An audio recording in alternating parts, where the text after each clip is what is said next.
Good evening everyone. जय Jagannath. Odisha kitchen को आपण मानक बहुत बहुत स्वागत। नमस्कार। आज बनवा जह्नी चिंगुड़ी जोटा खायापी बहुत टेस्टी। माछ को बढ़िया भी सफा कर धोई नहीं से देवा स्वाद अनुसार लुण हलदी पाउडर अल्प टिके कंचा सोरिष तेल भल भाव गलई नवा 10 मिनट रखीदे।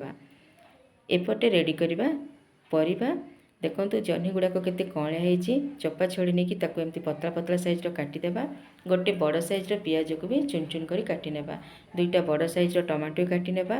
एपटे मिक्सर जार देदेबा 2 चामच गोटा जीरा, गोटे चामच सोरिष, गोटा धनिया गोटे चामच, टिके हलदी पाउडर, अदा रसुण अल्प टिके पानी देकी ताको फाइन की बाटी नेबा। एपटे सोरिष तेल गरम हो जाइए। एबे चिंगुड़ी को देदेबा। एपट सेपट ओल्टेकी ताको भाजी नेबा। बेसी कड़ा करके भाजबेनी, टिके हल्का भाजवा। देखंतु भजा रेडी हो गला। एबे गोटे प्लेट को बाहर करनेबा।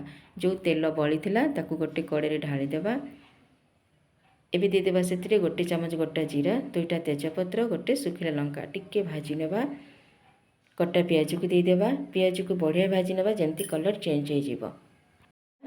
हलदी पाउडर, लंका पाउडर टिके गलई नेबा।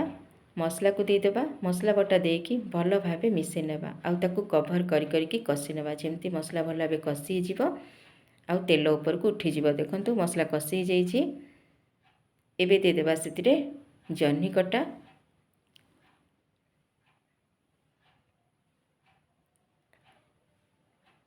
जह्नी बहुत नरम थाए, जल्दी सिझी जाए। भल भावे गलई नेबा।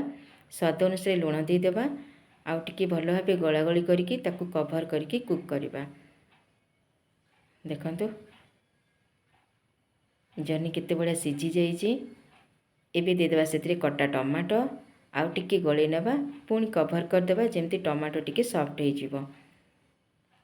देखंतु जह्नी टमाटो बढ़िया भी सिझी जाइए आ केते सुंदर देखा होची कलर। एबे ऐड करदेबा आमे जो चिंगुड़ी माछ को भाजिक रखिथिले आउ थरे गलई नेबा। भल भावे आउ 2 ରୁ 3 मिनिट पई कषि नेबा। देखंतु बढ़िया भी कषि हो जाइए। जिति ग्रेवी दरकार आपन को पानी को ऐड करिवे, गलई नेबे। एबे देदेबा कंचा लंका, जदि छोट पिला थिबे तले स्किप करिवे। गोटे चामच गरम मसला पाउडर आउ थरे गला गली करदेबा। पुणी कभर करिकी 10 मिनट पर्यंत कुक करवा। देखंतु रेडी हो गला हमर जह्नी चिंगुड़ी। खाया बहुत टेस्टी। या भात, रोटी, पराठा सबुथिरे खाई पारिबे। रहुची। जदि वीडियोटी भल लागुची सब्सक्राइब करबा जमारे भूलिबेनी। Bye bye. जय जगन्नाथ।